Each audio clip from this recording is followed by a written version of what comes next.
yo les voy a hablar hoy de enfermedad intestinal inflamatoria.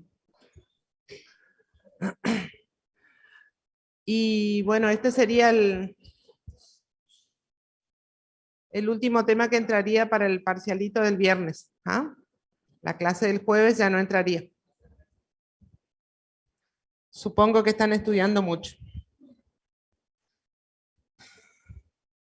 Bueno, la enfermedad intestinal inflamatoria clásicamente se conocen dos formas más predominantes, que son la colitis ulcerosa y la enfermedad de Crohn, y quedan dos situaciones en donde está indefinido.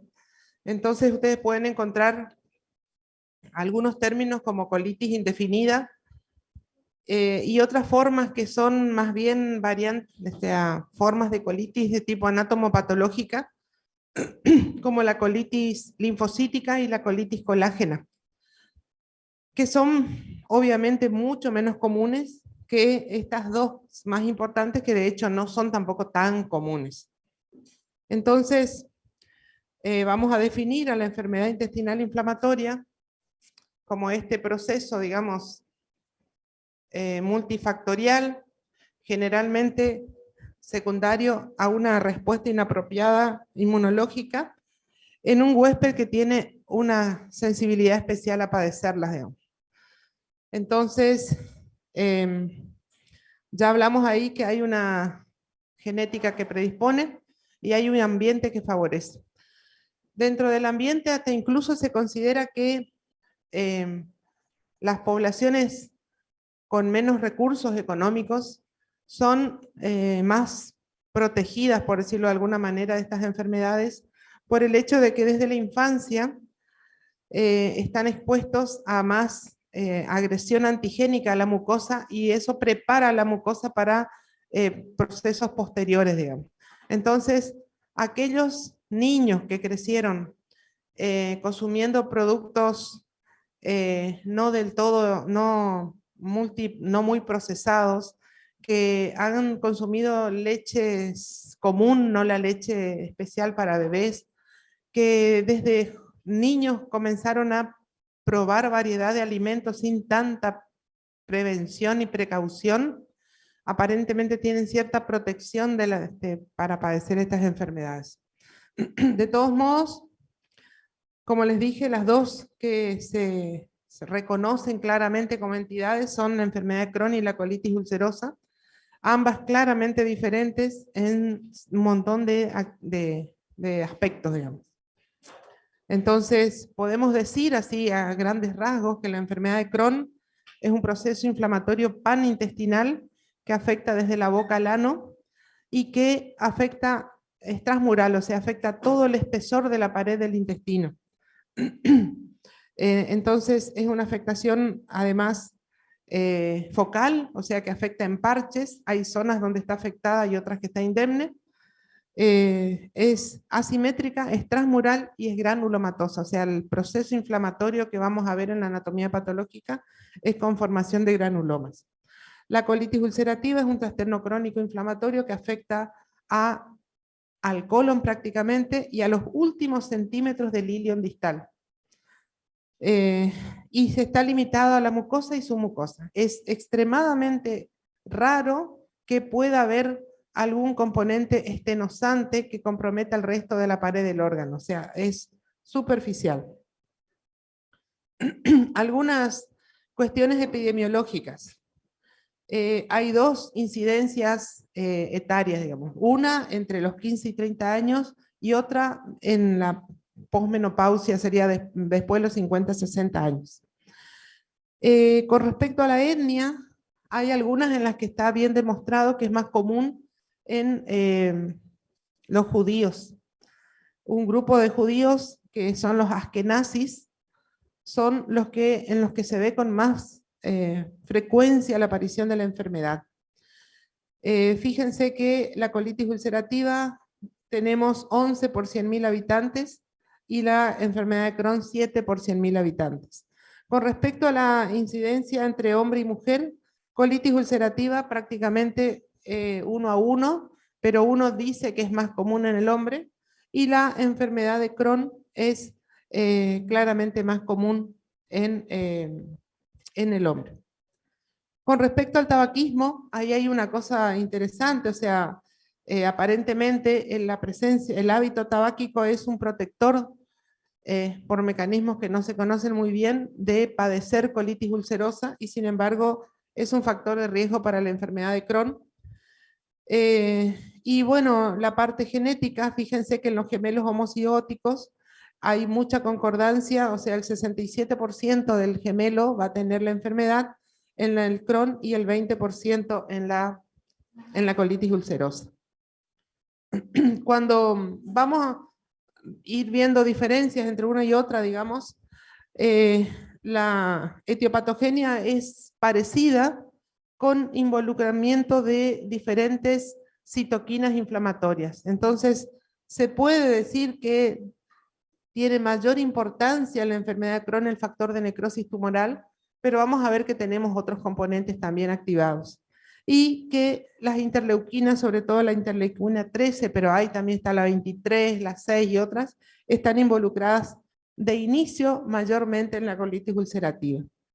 Ya diferencias entonces, enfermedad de Crohn desde boca a ano, lo más común es la zona iliocecal, entonces de ahí que es uno de los diagnósticos diferenciales de síndrome de fosa ilíaca derecha, que es poco frecuente la afectación rectal, pero sí vamos a tener afectación perianal frecuente, hasta el 30% de los casos hay afectación perianal con fístulas, digamos, fisuras en esa región. En lo que respecta a la colitis ulcerosa, la afectación es de colon y recto, y como les dije, 1-2 centímetros, muy poquito del ilion distal. Y es una afectación general, digamos, toda la mucosa está afectada, depende de la localización, y generalmente lo que vamos a ver, que de hecho es diagnóstico en la visualización del colon, con sangrado fácil, que uno toca y sangra, que ve la mucosa inflamada, de aspecto mamelonado, rugoso, como si fuera una lija, es patognomónico de la colitis ulcerativa. Esto es simplemente para que vean una gran cantidad de genes involucrados en la aparición de estas enfermedades, o sea, como factores predisponentes, sobre los cuales actuaría el ambiente favoreciendo la aparición de la enfermedad. Como ven, es una larga lista, de los cuales en realidad, a lo mejor dentro de unos años, cuando tengamos más avance en la terapia génica, tal vez pueda hacerse algo, pero encima son múltiples genes, así que va a ser medio complejo. Con respecto a la fisiopatología, podemos resumir en este cuadrito lo que ocurre, digamos. Dijimos que hay factores, hay una genética predisponente, sobre la cual actúan factores ambientales. Estos factores son factores dietarios, factores tóxicos, infecciones, o sea, bacterias, que pueden llegar a la luz, otras sustancias que llegan a la luz del intestino, generan en primer lugar una alteración en la mucosa con incremento de la permeabilidad, y a partir de ahí se genera toda esa cascada inflamatoria, en donde inicialmente se activan las células T. Estas células T o sea, continúan, digamos, generando liberación de citoquinas inflamatorias, donde tenemos al factor de necrosis tumoral alfa, el interferón gamma, las interleuquinas, la 1, la 6, la 12, la 13, que eso, digamos, la liberación de estas citoquinas me lleva a un reclutamiento y activación de células inflamatorias, sobre todo neutrófilos y monocitos, y la llegada de estos neutrófilos y monocitos lleva a mayor liberación de mediadores inflamatorios, como prostaglandinas, sustancias reactivas al oxígeno, óxido nítrico, etcétera, que terminan en el daño de la mucosa o de la región donde está la afectación. En ese camino, digamos, de proceso inflamatorio, vamos a tener el compromiso granulomatoso en el caso del Crohn y la activación de las células endoteliales que lleva a la obliteración de los capilares y a la ulceración, digamos, o al sangrado. Existen muchas teorías, pero dentro de ellos está involucrado, como vieron en la anterior, por ejemplo, la microbiota. En estos últimos años encima se le dio muchísima importancia a la microbiota intestinal, a tal punto de que hay grupos de bacterias que favorecen el daño de la mucosa y otros que protegen a la mucosa del daño. En este caso, fíjense, la disminución de colonias de los firmicutes y los bacteriodetes favorecen el daño a la mucosa, favoreciendo la proliferación de otras bacterias que son dañinas. Hasta incluso, si ustedes buscan, van a ver que dentro de las terapias novedosas en el tratamiento de estas enfermedades intestinales, se ha considerado el trasplante de microbiota. Entonces, tener en cuenta que las bacterias lo que generan es una sobreactivación del sistema inmunitario, que hay bacterias como estas que ven acá, dentro de las conocidas, Salmonella, Shigella, Campylobacter, pero otras como los Mycobacterium, paratuberculosis, etcétera, que pueden estar implicadas en el inicio de la respuesta inflamatoria que va a ocurrir. Junto con eso, existe una pérdida de la función del epitelio, digamos. Entonces tenemos anormalidades en las células productoras de moco. Estas células van a producir un moco de mala calidad que disminuye la protección de la mucosa, entonces permite la agresión bacteriana y bueno, del proceso inflamatorio. Y las células de Panet, que son las que de alguna manera mantienen la adhesión del endotelio, van a ser deficientes en las adhesinas, entonces también vamos a tener una situación de daño, digamos, ¿no? De agresión más facilitada, por decirlo de alguna manera.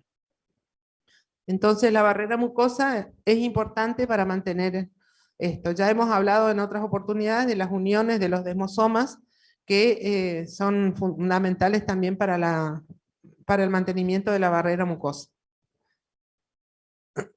Y ahí entran de vuelta los polimorfismos genéticos. Entonces, dentro de los más estudiados están estos que tienen que ver con la síntesis, la codificación, digamos, de la formación del moco, que dan un moco de mala calidad y eso disminuye la protección de la mucosa. Claramente hay una respuesta inmune, eso también es importante por el hecho de que el tratamiento que vamos a hacer en estos casos son inmunomoduladores, inmunosupresores. Entonces, está claro que hay una activación de linfocitos T que se diferencian en la lámina propia, en la submucosa, y que van infiltrando toda la pared del órgano, digamos, en el caso del Crohn, y solamente las mucosas submucosas en la colitis ulcerosa. Entonces vamos a tener infiltración en esta zona de macrófagos, de células dendríticas, linfocitos B, linfocitos CD4, natural killers, que van a mantener el proceso inflamatorio. Mediadores inflamatorios, citoquinas, que están, digamos, desreguladas y producidas en exageración.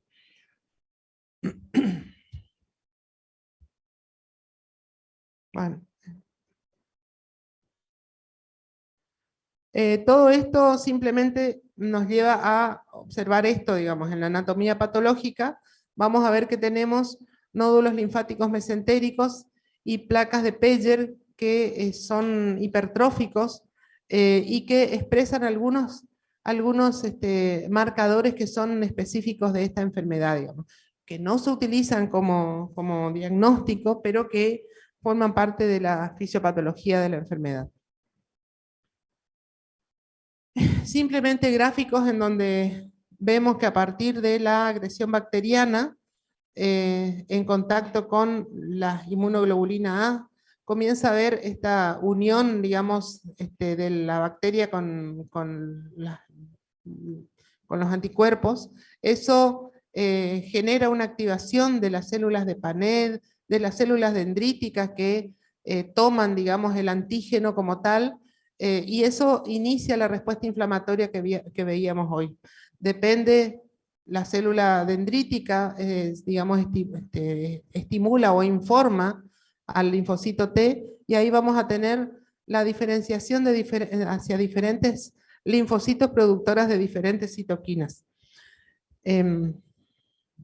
Eso está, de hecho, muy bien estudiado.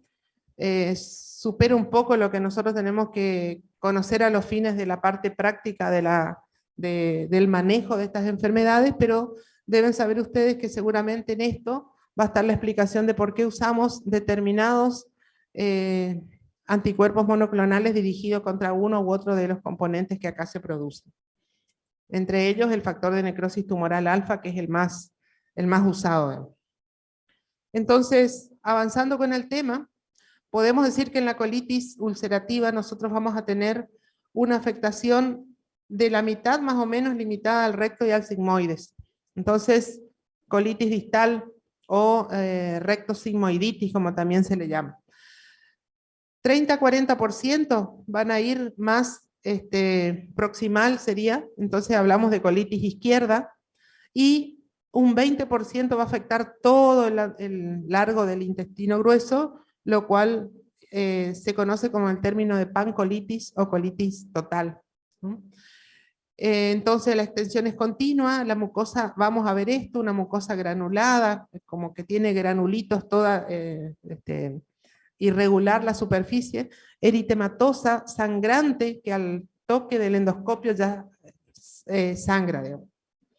Y aquí ven ustedes una pieza de macroscopía de una colitis ulcerativa, que en realidad la principal complicación, o la más temida, digamos, complicación que uno tiene en estos casos es en enfermedades que no hacen remisión, o que hacen brotes recurrentes, es la displasia epitelial, que puede derivar en un cáncer, razón por la cual las formas de presentación que no tienen buena respuesta terapéutica tienen la indicación de colectomía por el riesgo de cáncer de colon. Entonces seguramente esto debe ser una pieza de un paciente al que se le hizo la colectomía por colitis que no responde a los fármacos o que ya tiene displasia. A nivel microscópico, caracteriza el infiltrado mucosa y submucosa, las criptas se vuelven bífidas, se van quedando con escasas células superficiales, vamos teniendo el gran componente inflamatorio de linfocitos, pero también vamos a ver neutrófilos, células plasmáticas, y lo característico es que tengamos criptitis y abscesos en las criptas cargados de neutrófilos. Eso es lo característico, digamos, o sea, daño a la mucosa y a la submucosa, criptitis y absceso de las criptas. Básicamente eso deben recordar. Aquí ven ustedes una anatomía patológica en donde todo eso azul que se ve es el infiltrado inflamatorio. Las criptas, como ven, también están moderadamente inflamadas, y esos puntitos, y bueno, y con un componente sanguinolento, digamos, que es lo que se ve entre las células inflamatorias. Con respecto al Crohn, la otra enfermedad, lo que nosotros tenemos que tener en cuenta es que cualquier parte del tubo digestivo puede afectarse. De hecho, lesiones en la boca pueden ser una manifestación de colitis, de enfermedad de Crohn. Entonces, más o menos el 75% de las personas con enfermedad de Crohn tienen afectación del ilion distal. Por eso es que se dice que la manifestación más común es la iliocecal. Le sigue el intestino delgado, en donde el 30-40% se afecta solamente intestino delgado, y después en el colon es la zona en donde en realidad hay menos afectación, 15-25% en general. Pero recuerden que cualquier lesión ulcerosa que se vea en el tubo digestivo debe plantearse como diagnóstico diferencial el Crohn, la enfermedad de Crohn, digamos, como una alternativa. Entonces, afectaciones en parches, tiene áreas en donde hay lesiones, áreas que está completamente limpio. Un porcentaje importante van a tener las fístulas perirectales, perianales, que son las fisuras que son bastante comunes de ver. Y podemos tener afectación de hígado y páncreas porque esta enfermedad, al ser transmural, inflama toda la pared y la puede perforar y generar fístulas a los órganos vecinos. Entonces, es una de las complicaciones, digamos, que puede tener la enfermedad de Crohn. Aquí ven ustedes una pieza de anatomía patológica de una enfermedad de Crohn, en donde ven el componente estenosante. Se ha estenosado todo allá en el sector más a la derecha, tienen el diámetro normal del colon, y hacia el lado izquierdo ven toda la región estenosante fibrosada, digamos, que es característica de la enfermedad. Eso tiene un correlato radiográfico que es el signo de la cuerda, que ahora ya lo vamos a ver. Entonces, microscópicamente lo que hay son úlceras de aspecto aftoide, abscesos crípticos con agregado de macrófagos, pero con la diferencia de que acá esto es transmural y que forman granulomas. Entonces, es un poco la diferencia. Además, como es transmural, los procesos, los granulomas pueden irse más allá de la pared del intestino y pueden afectar el mesenterio, los ganglios, pueden ir a órganos vecinos como el hígado, el páncreas, etc. Claramente diferente de lo que es la colitis ulcerativa. Aquí de vuelta lo que se ve solamente es la mucosa, así que no podemos ver más, pero fíjense que hay un importante infiltrado inflamatorio con criptitis, con múltiples células caliciformes, de moco de mala calidad. Entonces, resumiendo, podemos decir que la afectación de la colitis ulcerosa es continua, es solo de la mucosa, que es excepcional que sea estenosante, que en la microscopía óptica tenemos infiltración de linfo y neutrófilos, hay hemorragia con esmatíes extravasados, que fue lo que vimos en la imagen, hay criptitis y pérdida de las células caliciformes. En la enfermedad de Crohn vamos a tener una afectación que va hacia toda la pared del intestino, pero es segmentaria, que puede ser estenosante, puede ser fibrosante o puede ser fistulizante. Y que, bueno, la diferencia en la microscopía óptica es la presencia de granulomas, que avanzan por más allá de la submucosa. Les decía que quedan los grises, que serían los que cuando por anatomía patológica no podemos confirmar que sea ni una ni la otra, en lo que hablamos de colitis indeterminada. Y existen dos variedades, como les dije también, que tenemos la colitis colágena, donde hay una gran fibrosis del intestino, y la colitis linfocítica, que tienen formas de presentación más o menos parecidas. Vayamos a la clínica, digamos, o sea, ¿qué es lo que vamos a tener en la clínica de una colitis ulcerosa? El paciente va a venir con una diarrea. La diarrea generalmente es una diarrea colónica, entonces tiende a tener, es una diarrea predominantemente secretora, pero también tiene sangre. El paciente, dijimos, la localización más común es la recto anal, allá al final, hacia la proctitis, digamos.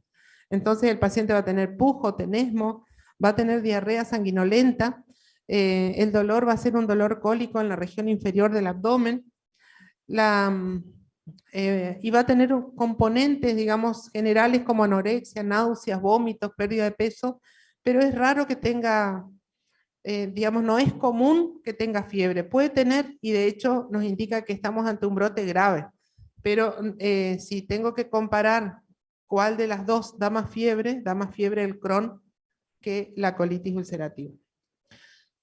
Y da más pérdida de peso el Crohn que la colitis ulcerativa, ¿no? Entonces, ¿cómo se puede presentar, digamos? Muchas veces, acuérdense que estas diarreas en algún momento tienen que empezar, entonces van a empezar como una diarrea aguda inicialmente, ¿no? Del interrogatorio va a surgir que a lo mejor es un paciente que viene con episodios a repetición de diarreas con estas características sanguinolentas en número de 4, 6 o más al día, que duran unos días, mejoran, después alguna o 2 semanas aparece de vuelta y que lo podemos, digamos, interrogando, puede ser que venga hace varios meses con este cuadro. Entonces puede ser un brote único, autolimitado, si es así, digamos, son las formas más benignas porque este paciente, una vez limitado el brote, puede quedar hasta sin tratamiento. Después tenemos la recurrente, entonces ese que mejora, al poco tiempo de vuelta aparece con sintomatología, o puede ser la crónica contigua, que es la peor, por el hecho de que esa es la que al tener actividad permanente es más factible que tengamos displasia de la mucosa y que pueda transformarse en un carcinoma, digamos.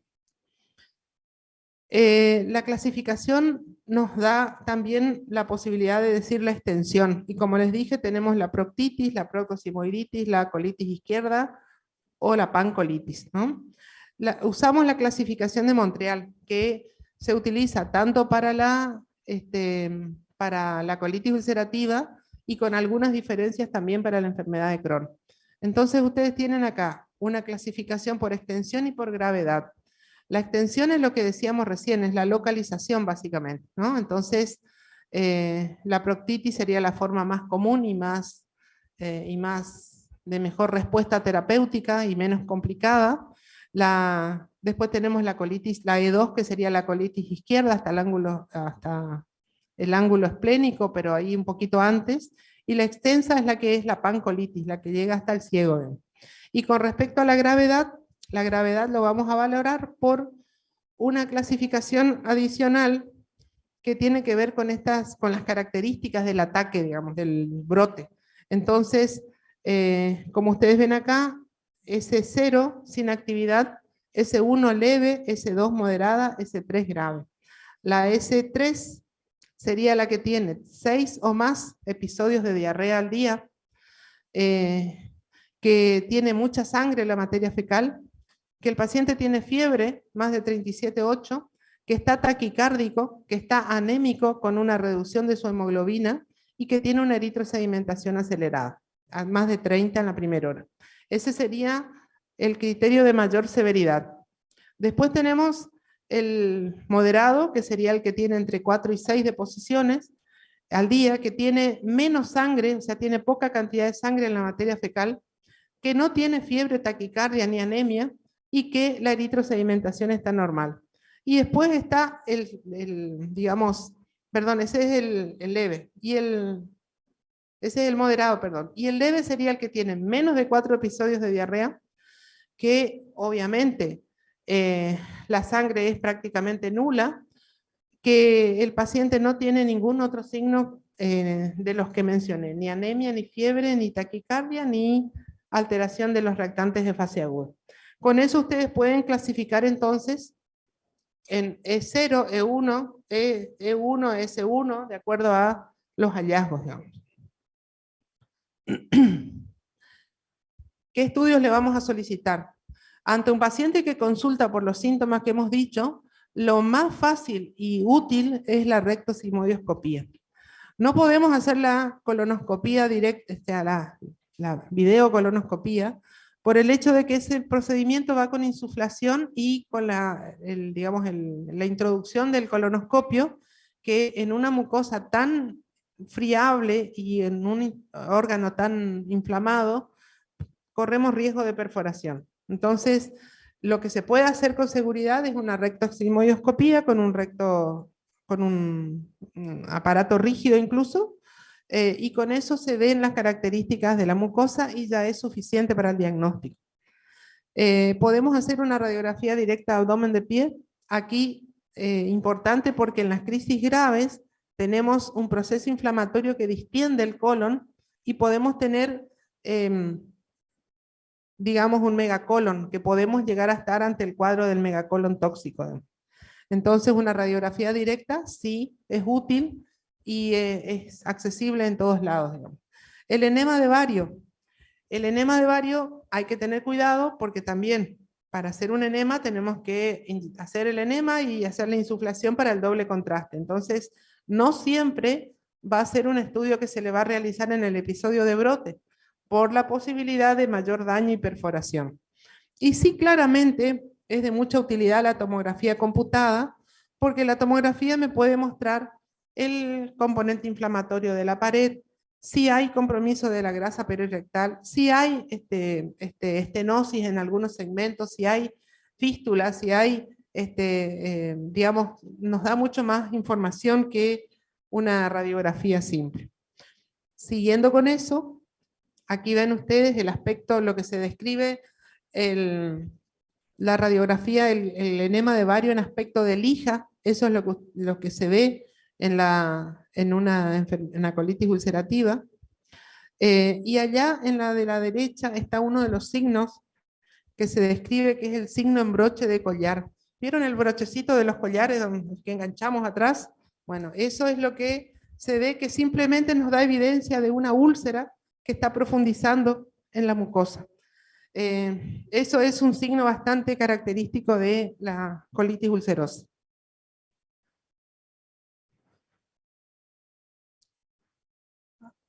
Aquí también, básicamente lo que se ve es el aspecto como coagulado, por decirlo así, en algunos segmentos del vario, que está dado por esa irregularidad de la mucosa. Este es sin el doble contraste todavía, ¿no? Este es el aspecto endoscópico. Fíjense que esto el endoscopista ve y hace diagnóstico, no hace falta, se toma biopsia obviamente, pero es muy característica. Como ven, el aspecto irregular, mamelonado, sangrante, se toca y sangra más, eso es característico de la colitis ulcerosa. ¿Y cuáles son las complicaciones que uno espera en esta enfermedad? La más temida, sin duda, sería el cáncer, ¿no? Porque es la que uno tiene que tratar de prevenir, digamos, ¿no? Entonces, en las formas sin recurrencia, las continuas, es donde más posibilidad hay, o en los que hacen recurrencias a repetición. Después están las otras complicaciones. Como ustedes ven, hemorragia masiva, solamente el 1%, megacolon tóxico, 5% en las formas graves, perforación es la más peligrosa, pero es muy poco frecuente, menos del 1%. La estenosis se refiere solamente al recto y menos del 10%, y puede haber fisuras anales, hemorroides, abscesos perianales. Digamos. La más grave de todas sería el cáncer vinculado a la displasia epitelial por el proceso inflamatorio crónico. ¿Qué es el megacolon tóxico? Digamos? Que es una de las cosas que nosotros las vemos no solamente por colitis ulcerativa, de hecho, por colitis ulcerativa es la menos común.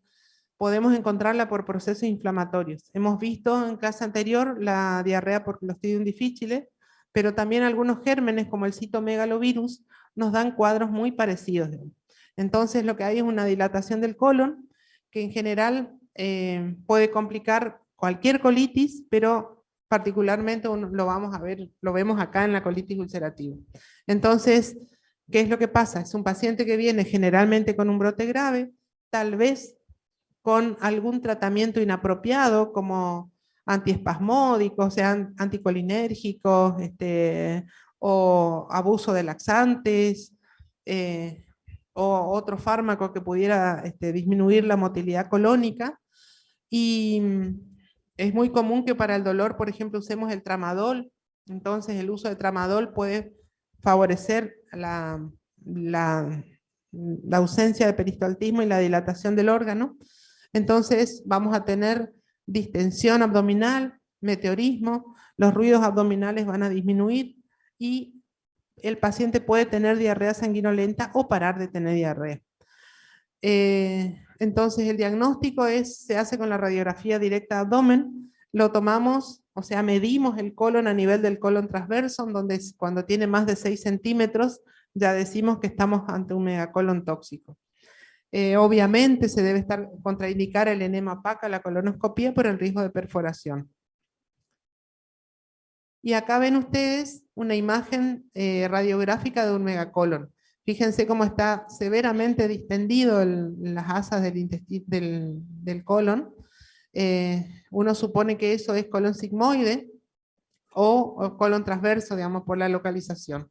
Y el cuadro clínico que van a tener es este, digamos, o sea, el paciente comienza con esto que les mencioné recién, con la distensión, con el meteorismo, diarrea que después cesa, y junto con eso aparece el empeoramiento del estado general. Entonces la leucocitis, la fiebre, la taquicardia, la anemia, el aumento de los reactantes de fase aguda, si pedimos laboratorio vamos a encontrar la leucocitosis, y el paciente va evolucionando a deshidratarse, a hipotensarse, a hacer alteraciones sensorios, alteraciones hidroelectrolíticas, y un cuadro grave, digamos, grave con alto riesgo de mortalidad.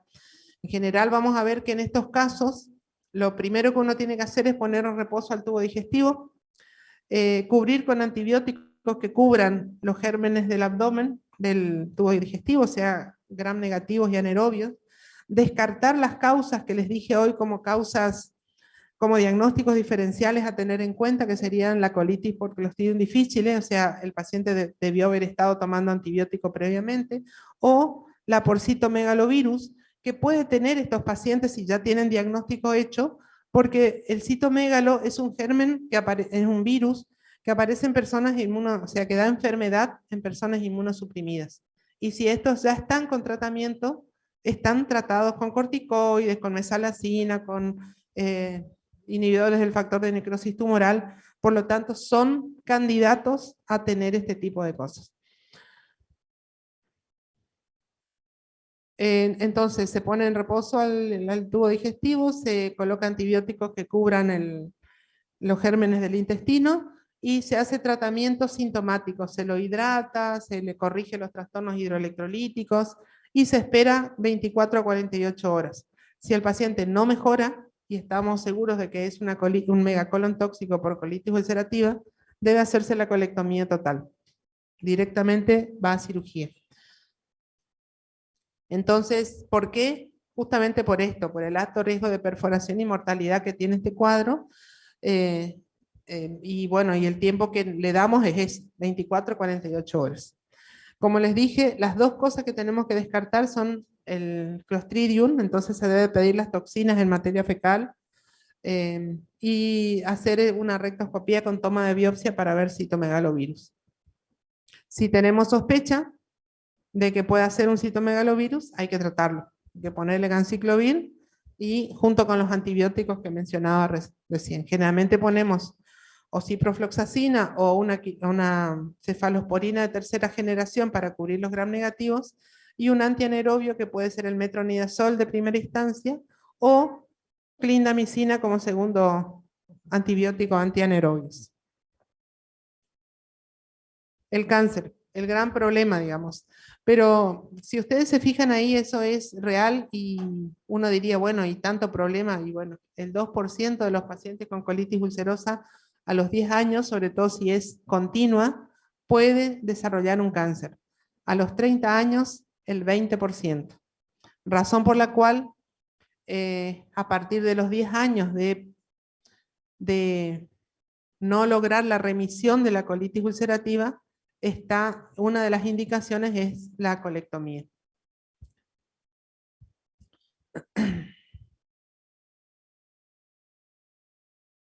Otra cosa a tener en cuenta, digamos, por lo cual a estos pacientes lo que se le hace son, una vez que se logró la estabilización del brote, se le hacen videocolonoscopías periódicas, porque lo que podemos encontrar es eso que ven ahí, que son pseudopólipos. En estos pseudopólipos es donde aparecen las displasias que pueden terminar en un cáncer. Entonces, si ustedes tienen un paciente que ha desarrollado múltiples pseudopólipos a lo largo de los años, es candidato a colectomía, porque tiene mayor riesgo de hacer un cáncer. Entonces, estos pseudopólipos hay que buscarlos. Estos aparecen cuando la enfermedad tiene algo de actividad siempre. Y entonces, como les dije, después de 10 años, donde empieza a aumentar el riesgo de cáncer, hay que hacer videocolonoscopías periódicas para detectar displasia, pólipos o cáncer. ¿Vamos bien? ¿Alguna pregunta? Por ahí voy demasiado rápido y no. Con esto terminaríamos lo de colitis ulcerosa. Después nos quedaría ver el tratamiento, que lo vamos a ver comparativo también. ¿Ah?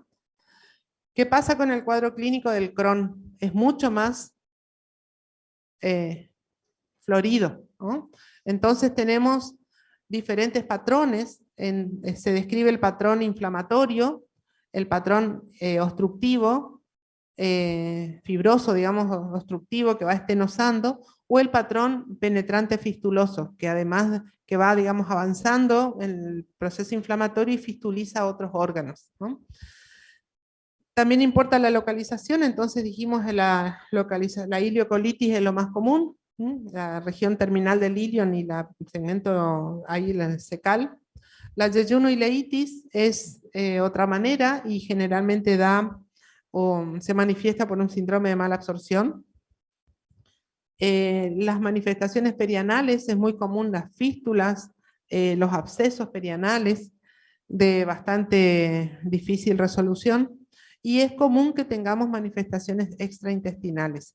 En la colitis ulcerativa también hay manifestaciones extraintestinales, pero dentro, aquí lo que llama la atención, lo que es llamativo, que estos pacientes pueden presentarse con una fiebre de origen desconocido, por ejemplo, y uno tiene que hacer toda la pesquisa diagnóstica para ver si se orienta a la enfermedad gastrointestinal. Y por otro lado, por la afectación que genera a nivel del intestino delgado, sobre todo, donde va a afectar la circulación enterohepática de sales biliares, es más común que estos pacientes hagan litiasis biliar y también es bastante común que hagan litiasis renal por oxalatos. Ahí lo que pasa, creo que habíamos hablado los otros días en la hiperoxaluria, cuando hablábamos de diarrea, que estos pacientes con mala absorción tienen grasa en el intestino. Normalmente el camino del oxalato, que es un componente que tienen ciertos alimentos, es unirse al calcio y eliminarse por la materia fecal. Como tenemos mala absorción y hay grasas, el calcio se une a las grasas y el oxalato se absorbe. Y es una sustancia que no tiene ningún impedimento a la absorción. Se absorbe y nuestro organismo no tiene capacidad de metabolizarlo y se elimina por vía renal. Entonces, cuando tenemos esta situación de mala absorción de grasas, no absorbemos calcio, no se forma el complejo calcio-oxalato y el oxalato se absorbe libremente a nuestro organismo y como no se metaboliza,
se describe como un tumor fantasma, que depende, digamos, que puede variar la tumoración en la región, digamos, ¿no?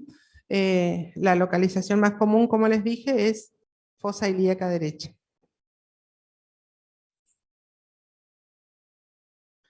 Entonces, la yejunoileitis, la afectación sobre todo del intestino delgado, nos va a dar todo el cuadro clínico de malabsorción como vimos en la clase previa. Entonces, el paciente va a tener la esteatorrea, va a tener las carencias nutricionales de los complejos vitamínicos liposolubles, va a tener hipoalbuminemia, hipocalcemia, hipomagnesemia, la hiperoxaluria que lleva a la nefrolitiasis.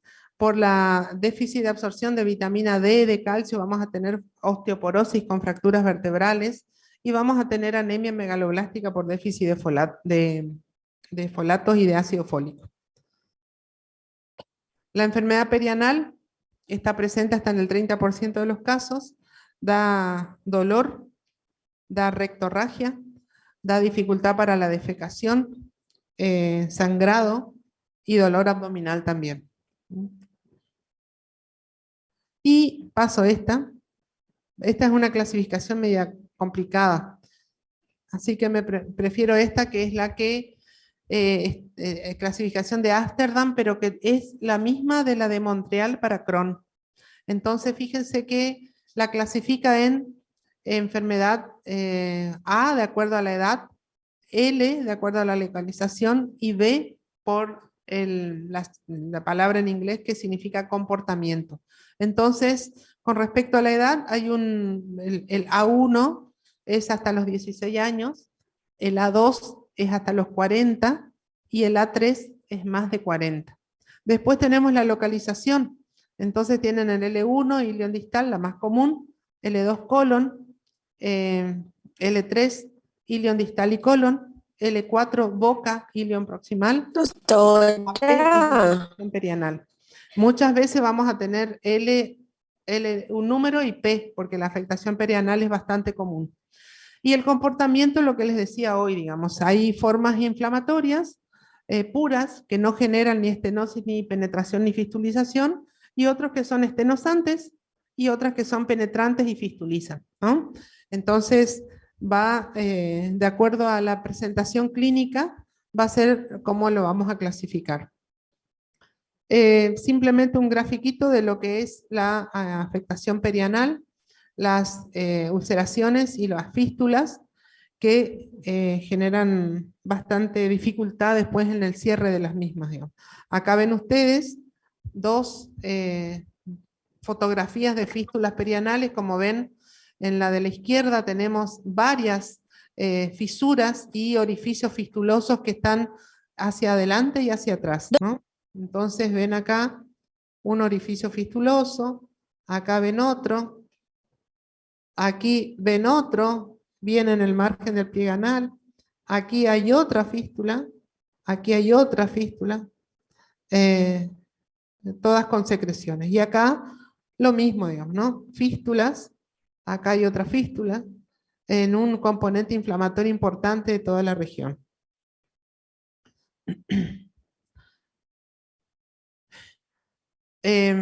Acuérdense, úlceras en boca, úlceras en labio, puede ser un Crohn. Úlceras digestivas, o sea, úlceras de aspecto péptico, con falta de respuesta al tratamiento con inhibidores de bomba, sospechar el Crohn, ¿no? Puede presentarse como úlceras gástricas. Entonces, podemos hacer una endoscopía, lo clásico.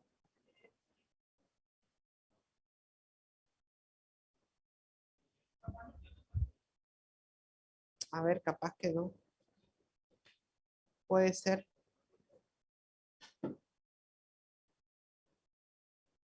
Sí, puede ser.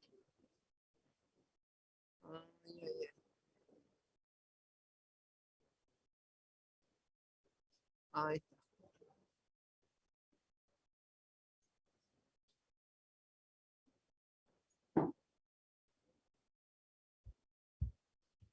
¿Ahora sí? Sí, doctora, gracias. Entonces, vamos a pedir la endoscopía, donde vamos a ver las ulceraciones, las úlceras de tipo astoide, digamos. Quiero llevar esto más para acá. Se me fue.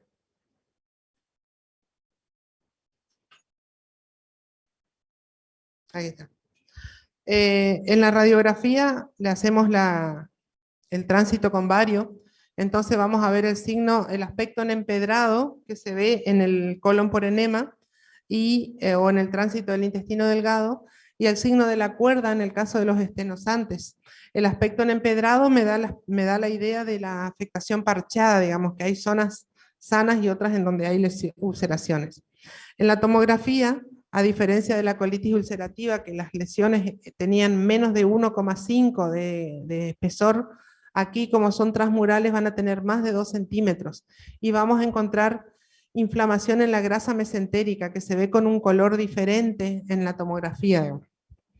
Entonces, siempre va a ser de mejor utilidad, de mucha información, digamos, la tomografía, para ver las características del proceso, digamos, intraabdominal.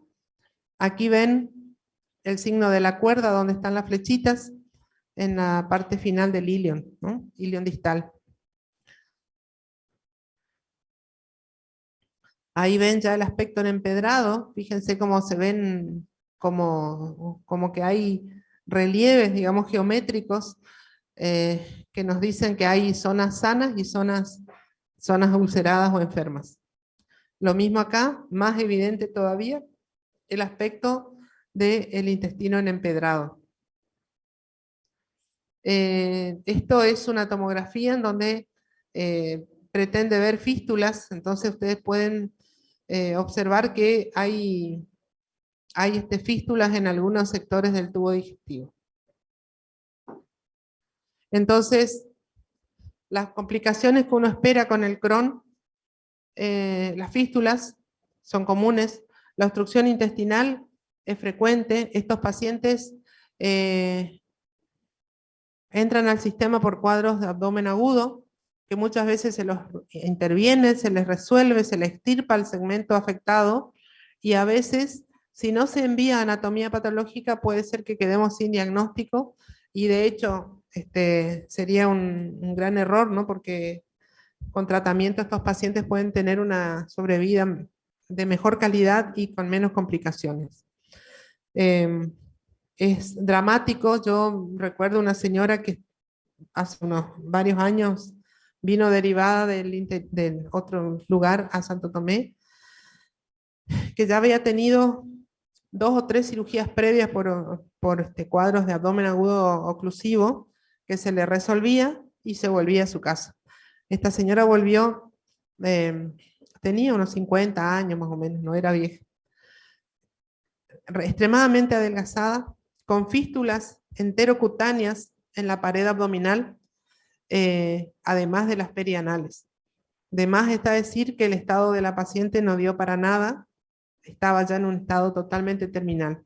Y esa señora, seguro que fue una enfermedad de Crohn que no se diagnosticó oportunamente, no hizo tratamiento, y llegó para colmo tarde en su última internación al sistema, en donde ya no se pudo hacer nada, ¿no?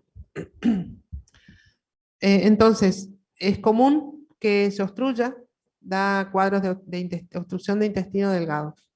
Puede haber hemorragia, no es lo común, pero sí vamos a tener mala absorción, y es bastante, digamos, el 30% tienen enfermedades perianales que requieren un tratamiento, digamos, un poquito más intenso que el tratamiento propio de la enfermedad en sí. Entonces, resumiendo, el Crohn duele el abdomen derecho sobre todo, fosa ilíaca derecha. La diarrea puede ser una diarrea malabsortiva, entonces difícilmente tenga sangre o sea muy poquito. Frecuentemente presentan fiebre y afectación del estado general. La colitis ulcerativa duele fundamentalmente al lado izquierdo. La diarrea tiene sangre. Los síntomas son frecuentes, los síntomas rectales, el tenesmo, el pujo, la urgencia defecatoria. Y puede haber fiebre, pero con menos frecuencia que en el Crohn. Con respecto a las complicaciones, el Crohn presenta estenosis frecuentes, por lo tanto da cuadros oclusivos o suboclusivos.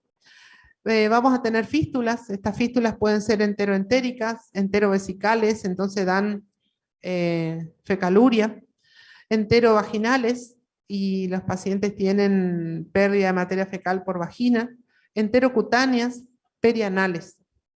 Es común que haya abscesos intraabdominales. A partir del proceso perforativo se genera peritonitis localizada que requiere también resolución quirúrgica, y es común que tengamos las litiasis de colesterol a nivel de la vesícula biliar, y las nefritis, digamos las urolitiasis por oxalato de calcio. A nivel de la colitis ulcerosa, es frecuente que haya hemorragia, puede ser grave, es muy raro que haya estenosis, y el megacolon tóxico es más frecuente que presenten los que tienen colitis ulcerosa. En realidad se describe que el megacolon tóxico puede dar cualquiera de las dos enfermedades intestinales, pero lo vemos predominantemente en la colitis ulcerosa. Y después tenemos manifestaciones extraintestinales, que no son menores, porque a veces también por ahí comienza la sospecha diagnóstica. Entonces, dentro de lo extraintestinal, tienen que tener en cuenta el hígado, tienen que tener en cuenta los ojos, tienen que tener en cuenta el páncreas y las articulaciones. Son los lugares en donde, y la piel, perdón, donde con más frecuencia van a aceptar complicaciones que nos deben hacer sospechar que estamos ante una enfermedad intestinal inflamatoria. Entonces, el Crohn, por ejemplo, nos da disfunción hepática, esteatosis básicamente, o sea, hígado graso. Hasta el 50% puede tener un hígado graso secundario a un Crohn sin tratamiento óptimo. Cirrosis de ese 50%, un porcentaje de 3 a 4% puede derivar en una cirrosis. La colangitis esclerosante primaria, la vamos a ver en unos días en las clases de vía biliar. Es un proceso autoinmune que afecta la vía biliar intra y extrahepática, en donde, como el nombre lo indica, genera un proceso inflamatorio que estenosa, que esclerosa en la vía biliar. Entonces, estos pacientes se van a presentar con síndrome coledociano, con fiebre, con pérdida de peso. Al haber coledociano va a haber mala absorción por falta de sales biliares. Y se puede decir que prácticamente la colangitis esclerosante primaria se ve en pacientes que tienen enfermedad intestinal inflamatoria, sobre todo colitis ulcerosa. Entonces va a ser rarísimo que ustedes vean un paciente que tenga colangitis esclerosante que no tenga colitis ulcerosa. Y sí pueden ver pacientes con colitis ulcerosa que no tengan colangitis esclerosante, ¿no? Más común entonces en colitis ulcerosa, rarísimo en la enfermedad de Crohn. Y después tienen las artritis, que puede ser artritis periféricas, entonces afecta generalmente, decimos que son en tesis, afectan las uniones, todo lo que involucre la envoltura de la articulación, ¿no? Cápsulas, vainas, tendones, eso es lo que se inflama junto con la inflamación del espacio periarticular. Como ven ahí, puede haber un patrón de pocas articulaciones o un patrón de muchas articulaciones. Y la forma más grave sería la espondilitis anquilosante, que es un proceso, es una espondiloartropatía porque afecta la columna, que tiene una base inflamatoria, que está dentro del grupo de las que son seronegativas porque no tenemos marcadores como por ejemplo el factor reumatoideo en algunas artritis, no lo tenemos, pero tiene características de afectación sacroilíaca, o sea, afecta la articulación, las articulaciones sacroilíacas, con lo cual el paciente tiene lumbalgia, y bueno, hasta un 3 a 5% de los casos pueden tener una clara espondilitis. Más común es que veamos sacroileitis sin que llegue a tener los criterios clínicos diagnósticos de espondilitis, que son lumbalgia por más de 3 meses, sacroileitis radiológica, afectación del esqueleto axial con disminución de la movilidad de la columna dorsal y de la columna lumbar en todos los movimientos que puede realizar. Entonces, en un porcentaje pequeño de casos cumple todos los criterios, pero si no tiene alguno que otro. Tampoco lo presentan todos, como ven, son porcentajes pequeños. De hecho, cuando estudien espondilitis anquilosante, que es tema de reumato del año que viene, ustedes van a ver que estas enfermedades seronegativas tienen un componente de afectación intestinal, que en el caso de la espondilitis anquilosante pueden tener afectación, o sea, si uno le toma una biopsia del intestino, puede ser que encontremos el proceso inflamatorio que les mostré hoy de enfermedad intestinal inflamatoria, a veces sin ningún síntoma. Y entonces, la sacroileitis, como les decía, el eritema nodoso y el pioderma gangrenoso, dos afectaciones de la piel muy características y que uno debe tener la sospecha de, o sea, por empezar, reconocerlas y en segundo lugar asociarlas con una enfermedad de base. Porque es muy raro que aparezca un eritema nodoso porque sí nomás. Actualmente menos del 10% queda sin una causa que diga por qué tiene el eritema nodoso. Y lo mismo el pioderma gangrenoso. O sea, tienen de base una enfermedad inflamatoria o autoinmune que cuando tratamos la enfermedad desaparece o se cura la lesión. Y la afectación del ojo. Entonces tenemos epiescleritis, uveitis, iridociclitis, conjuntivitis como manifestaciones oculares. Aquí ven ustedes, no se alcanza a ver bien, pero en el borde superior, en la parte superior de la tibia, tercio superior sería, tienen un proceso eritematoso sobrelevado, que uno mira esto y dice, ah, este se lastimó, le picó un bicho, es una celulitis. Entonces el eritema nodoso es indurado, es rojo, es caliente, es doloroso, hasta puede dar fiebre, pero no es infeccioso.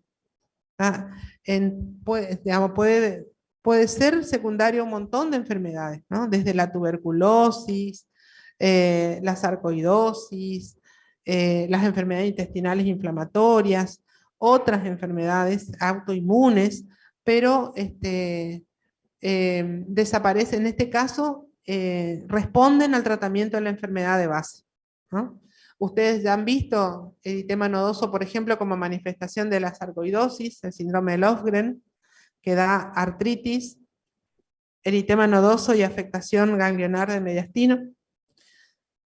Entonces, el eritema nodoso es una de las manifestaciones, o sea, en este caso tendríamos que ir a buscar la manifestación intestinal, y esto es el pioderma gangrenoso.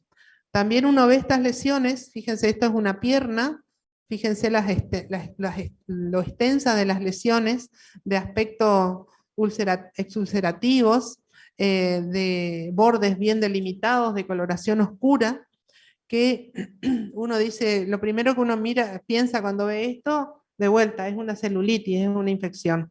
Si uno hace un cultivo de esto, es absolutamente negativo.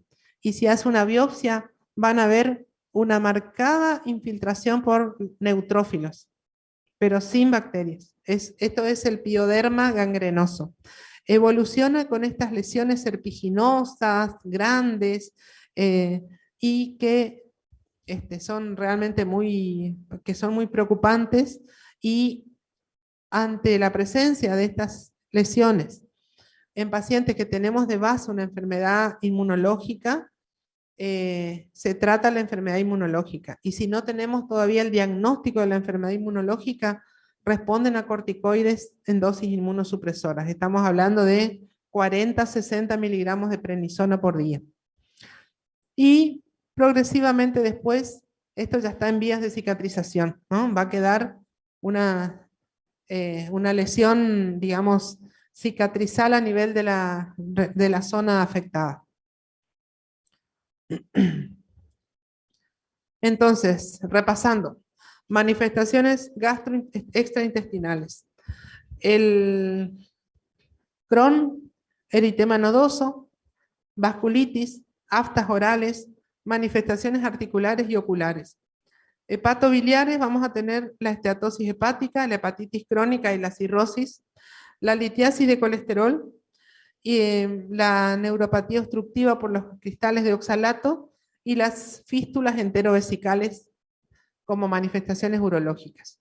Dentro del Crohn, de la colitis ulcerativa, van a tener el pioderma, la vasculitis, el eritema nodoso. La afectación articular, dijimos, con dos patrones, pausia articular o oligoarticular y poliarticular. Generalmente se afectan articulaciones en forma simétrica. Vamos a tener espondiloartropatías, entonces espondilitis anquilosante, sacroileitis. Eso tiene una base genética que es los antígenos del complejo mayor de histocompatibilidad, que no le pedimos habitualmente el dosaje, salvo en los casos que tengamos dudas. No se pide de rutina el HLA-B27, ¿no? En ninguna, ni en la colitis ulcerosa, ni en la espondilitis anquilosante. Lo solicitamos solo cuando tenemos duda, cuando no nos está quedando claro si es o no es. Lo ocular dijimos uveitis, epiescleritis, y dentro de las hepatobiliares la colangitis esclerosante primaria.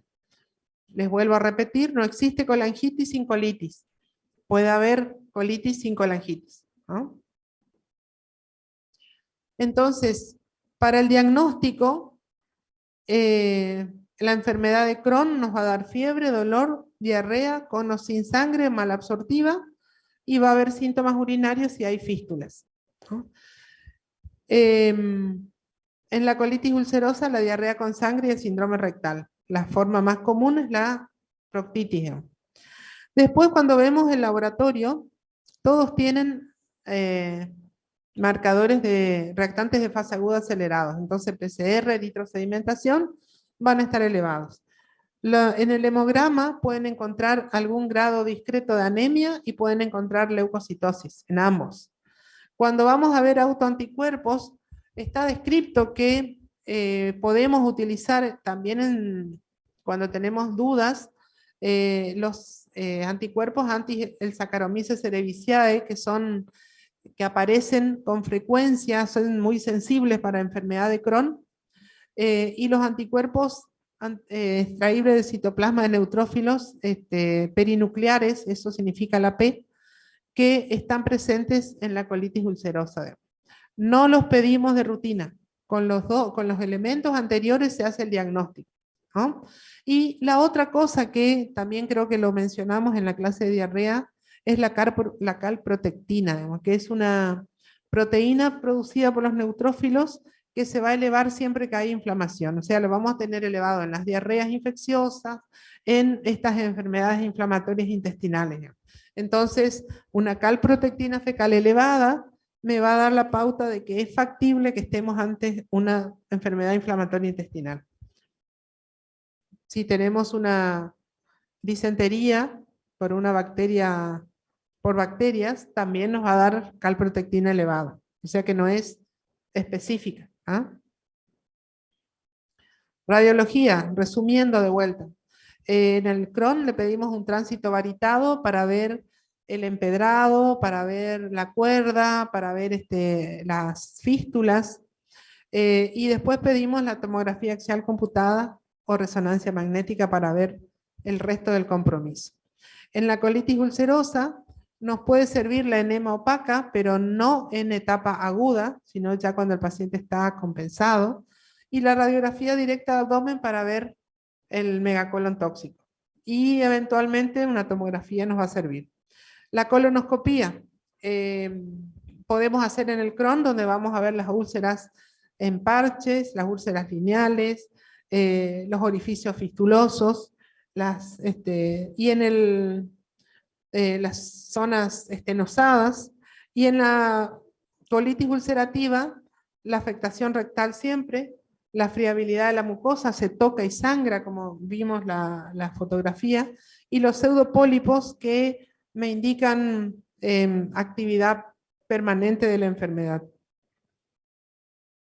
Bueno, esto es lo que les decía en general, si tenemos los marcadores serológicos, tiende a ser una enfermedad más agresiva. Eso es lo que por ahí nos da, digamos, nos aporta el tener los marcadores serológicos. Diagnósticos diferenciales. Dijimos que puede comenzar con una diarrea aguda, cualquiera de las dos. Entonces, considerar que podemos tener diagnóstico diferencial con otras enfermedades disentéricas, como puede ser, digamos, la Yersinia, el Campylobacter, la Salmonella, otras cosas como las úlceras crónicas por AINES, por hierro, por exceso de ácido clorhídrico, la tuberculosis, el Crohn, por ejemplo, o sea, tuberculosis intestinal elige la región ileocecal igual que el Crohn, entonces también da malabsorción, da pérdida de peso, fiebre, da todos los mismos síntomas, así que es un diagnóstico a tener en cuenta. De la colitis ulcerosa, sobre todo si tenemos megacolon, pensar en el Clostridium difficile, en el citomegalo, pensar de acuerdo a la edad si no fuera una colitis isquémica, y si no tenemos diagnóstico claro, pensar en estas otras microscópicas que son, digamos, evidentes en la microscopía, como la linfocítica y la colágena, que van a dar síntomas sin lesiones endoscópicas y deberían tratarse igual. Y llegamos al tratamiento. Entonces, de la colitis ulcerosa, dijimos que tenemos que ver primero qué tipo de presentación tiene, si es una forma leve, moderada y severa, y la localización. La forma más común es la proctitis. La proctitis responde a la mesalazina. Entonces, lo primero a indicar es la 5-asa, o sea, la mesalazina en forma de supositorios, de enema, de espuma, que con eso tenemos una buena respuesta. Si con eso no tenemos respuesta, podríamos intentar usar los corticoides, pero en general los corticoides son menos eficaces. Los corticoides van a ser más eficaces en el Crohn. Entonces acá, proctitis por colitis ulcerativa, mesalazina. Ese es el tratamiento local, en forma de supositorios o enemas. Si el paciente ya tiene una colitis, digamos, izquierda, o ya es una pancolitis, ahí vamos a hacer ambas cosas, digamos, el tratamiento tópico y el tratamiento oral. Se le da mesalazina por vía oral, en dosis de 2 gramos por día, 2 gramos de inicio, pero hasta más, se puede dar hasta 4 o 6 gramos día de mesalazina, más la afectación, más, digamos, los supositorios, enemas o las formas locales. Y ahí se sigue más o menos esa secuencia, digamos. Si no tenemos respuestas en 2 semanas, vamos a usar glucocorticoides en altas dosis. Generalmente usamos vía oral, entonces hablamos de 40 a 60 miligramos de prednisona. Se mantiene durante, digamos, hasta que el paciente esté estable, que hayan desaparecido las diarreas y esté ya más, esté compensado, y ahí se comienza una pauta descendente de ir reduciendo a la mitad cada 4 semanas. Entonces, si empecé con 60, espero por lo menos 8 semanas para empezar a reducir, reduzco a 30, espero 15 días a un mes, reduzco a 15, reduzco a 10, reduzco a 5, y si puedo suspender, ahí suspendo. Si no tenemos respuesta, con el corticoide nos quedan los inmunomoduladores, en donde los más importantes o los más efectivos serían los que son anti-TNF-alfa, o sea, antifactor de necrosis tumoral, en donde los que están muy bien estudiados, con muy buena respuesta, son el infliximab, que es el primer inhibidor el primer anti-TNF que salió, y el adalimumab, que ustedes ya lo habrán escuchado en el tratamiento del asma, que también se puede usar, digamos, es un anti-TNF-alfa. Si no hay respuesta y el paciente sigue con la diarrea, con la sangre, con todo, con el compromiso general, el tratamiento sería quirúrgico. Y luego de que bajamos, o sea, si el paciente tiene buena respuesta con la mesalazina, se debe seguir con mesalazina. Si el paciente no ha respondido a mesalazina y hemos puesto glucocorticoides, y cuando bajamos el glucocorticoide el paciente empieza a empeorar de nuevo, hay que considerar el agregado de otro fármaco inmunosupresor. En este caso usamos la azatioprina o la 6-mercaptopurina. La azatioprina se usa en dosis de 2 a 2,5 miligramos por kilo de peso día, y se coloca y se espera por lo menos 4 semanas para recién empezar a disminuir el corticoides. La idea es que el paciente no se quede con corticoterapia crónica. En la colitis grave, primero entonces descartar el megacolon tóxico, hacer la radiografía, pedir las toxinas, Empezar corticoide en altas dosis, poner antibiótico, poner, si nos parece, tratamiento para el Clostridium difficile con vancomicina o metronidazol oral, poner ganciclovir para el citomégalo, la ceftriaxona o la ciprofloxacina más el metronidazol para cubrir los gérmenes y esperar 48 horas.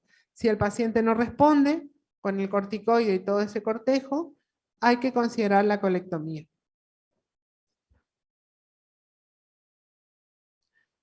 Y bueno, y ocurren estas dos situaciones cuando el paciente responde al corticoide. Una, que tenga corticodependencia, entonces significa que empezamos a reducir el corticoide y empeora de nuevo. Si ocurre eso, es donde tenemos que usar estos otros fármacos. Entonces, estos fármacos, todos los inmunosupresores, demoran más o menos 2 meses, de 8 a 12 semanas para empezar a ver el efecto recién. Entonces, nunca empezar ese fármaco y ya suspender el corticoide, sino mantener 1 o 2 meses la misma dosis y después comenzar a reducir para ver si podemos sacarle. Entonces, si no podemos retirar el corticoide porque empeora, usar uno de estos. Si con estos no andan o tienen efectos adversos, considerar los anti-TNF. Y la corticoresistencia es aquel que no responde al corticoide. Se le dan dosis altas y sigue con la enfermedad activa. En esos casos, aquí tienen ustedes, además de los inmunosupresores, la azatioprina, el metotrexate, la ciclosporina, los anti-TNF-alfa, el tratamiento de la leucocitoaféresis, digamos, en donde se le hace un procedimiento en donde se le quita los glóbulos blancos de su sangre para disminuir el fenómeno inflamatorio y ver si con eso hay respuesta. Si no responde, colectomía. La colectomía generalmente se hace dependiendo la gravedad del paciente. Digamos, el procedimiento debería consistir en hacer la resección del intestino grueso, dejando dejando el recto, digamos, y resecando todo el resto. Esa cúpula rectal que queda es la que va a servir después para la anastomosis. Si el paciente está en buen estado general, uno puede hacer directamente la anastomosis ilio-rectal. Entonces, el último segmento del ilion se anastomosa al recto. Si el paciente está deteriorado, está anémico, viene desnutrido, viene muy complicado, se debe hacer en 2 tiempos. Primero se hace una iliostomía, entonces se aboca al exterior el ilion, se espera que el paciente se recupere y en segundo tiempo se hace la anastomosis ilio-rectal. Con eso vienen otros problemas, pero bueno, no es que el paciente no va a tener más el colon, que es el que está inflamado, pero va a haber otras cuestiones a tener en cuenta, ¿no?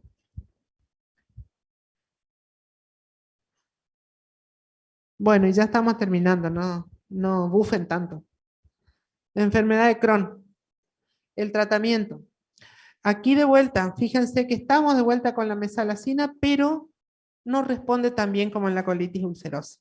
Entonces aquí es más importante tener en cuenta el corticoide.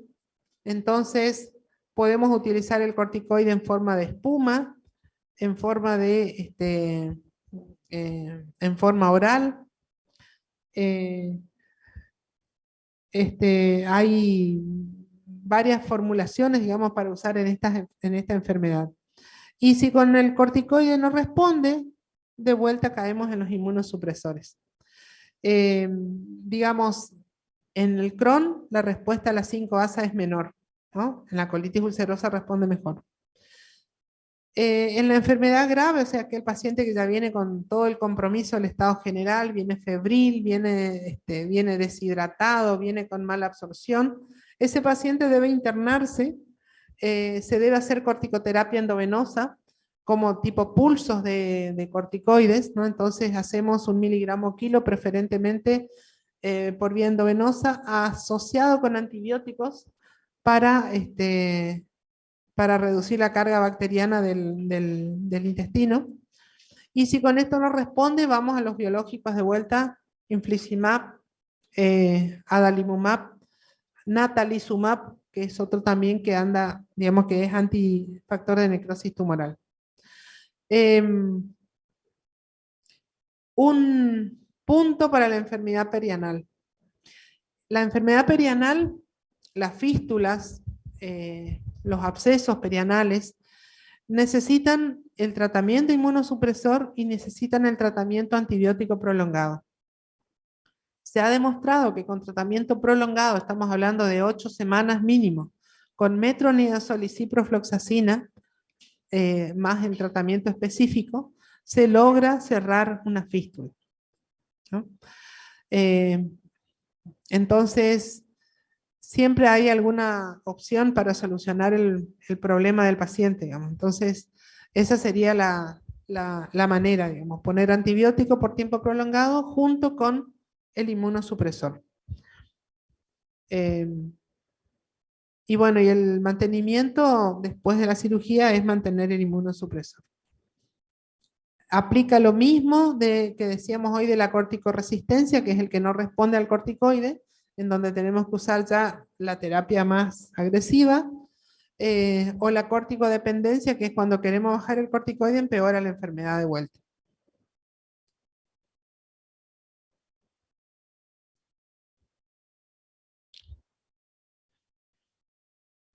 Y en general, el metotrexate nosotros lo usamos mucho.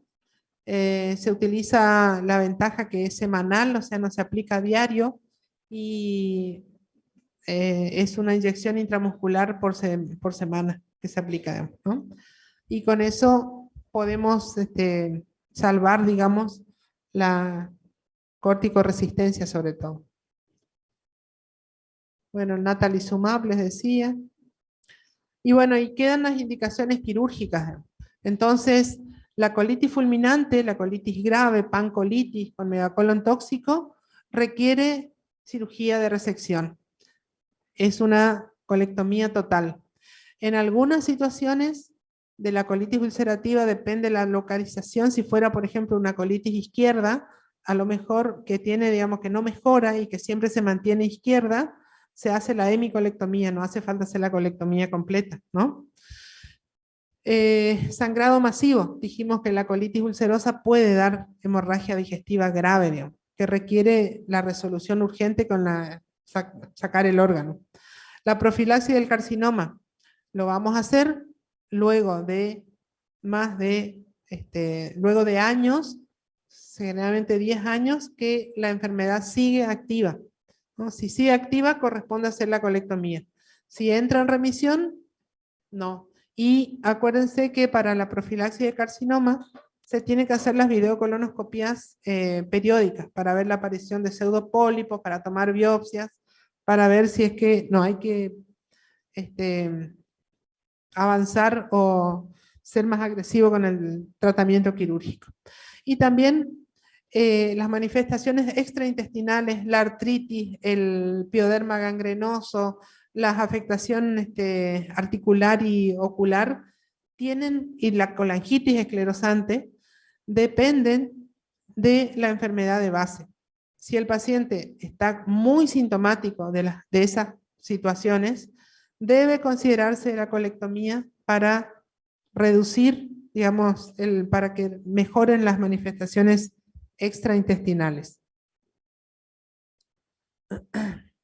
En el Crohn es más frecuente que tengamos obstrucción intestinal, que tengamos fístulas, por lo tanto abscesos intraabdominales, y eso necesita resolución quirúrgica. Es menos común que haga colitis fulminante, megacolon tóxico y sangrado masivo. Es mucho menos común que en la colitis ulcerosa. Y la perforación es común. Digamos, el penetrante puede perforarse y fistulizar.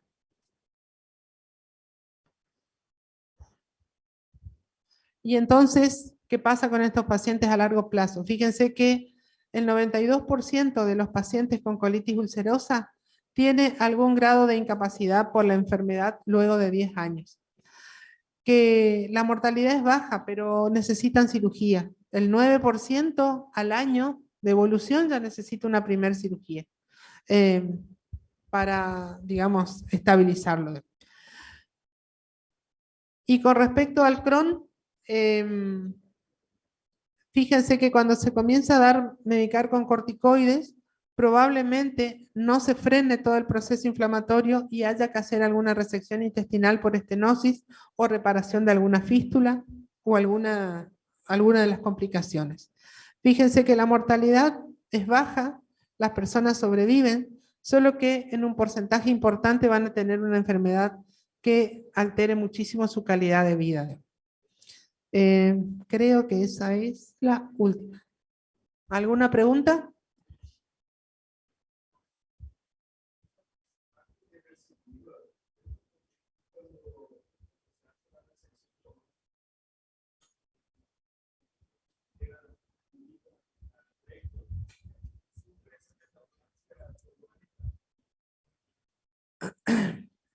Podría volver, pero es poco común. La recidiva se refiere sobre todo a los que no han sido operados, ¿no? Es muy poco frecuente la recidiva en el sector ileal. ¿Alguna pregunta, los chicos del Zoom? Doctora, yo tengo una pregunta.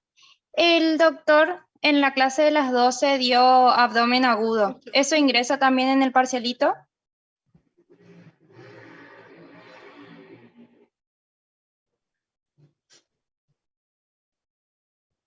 A ver si puedo subir el volumen. No te escucho. Le decía que en la clase de las 12 el doctor Miguel dio abdomen agudo y quería saber si eso entra en el parcial. Sí, entra. Gracias. O sea, a ver, la semana que, o sea, el jueves vamos a dar de vuelta abdomen agudo a ustedes, a este grupo que está presencial, y va a haber el otro grupo, espero que no hayan hecho el despiole que hicieron en la primera clase. O sea, vamos a invertir las clases, ¿no? El doctor Miguel les va a dar abdomen agudo y yo daré en el turno de las 12 la clase de enfermedad intestinal. Así que en realidad entra la clase del jueves. No sé si te quedó clara la pregunta, Sí, doctora, gracias. chica del Zoom. ¿Sí? ¿Y te acordás las clases que dimos? ¿Cuáles son?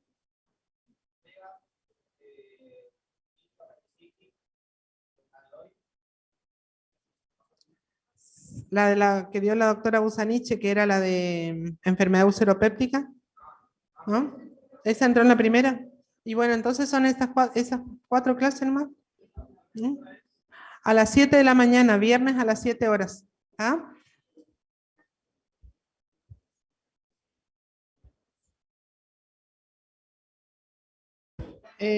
Cierro el Zoom, chicos.